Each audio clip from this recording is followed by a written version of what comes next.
Si Aaliyah naman, um, linis talaga ng boses ng bata.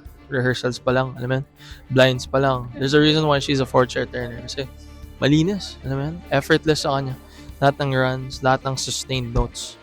Yeah, panis sa kanya. Sobrang panis. But it's also a good thing na, you know, people, artists like us, or like coaches like us, or mentors, are there to guide these kids. Kasi you can't be overconfident also. Alam mo yun? Nangyayari tong mga to and effortless yung mga yan because you practice, but at the same time, you still have to keep your feet on the ground and singing.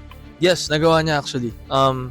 Medyo, syempre, sudden din yung yung turo eh. Pero kita pa rin naman na na-execute niya.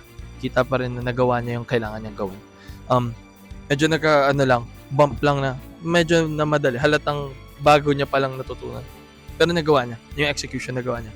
Shows again na nakikinig sila. Nakikinig siya, nakikinig both of them so far. So, yeah. Exciting.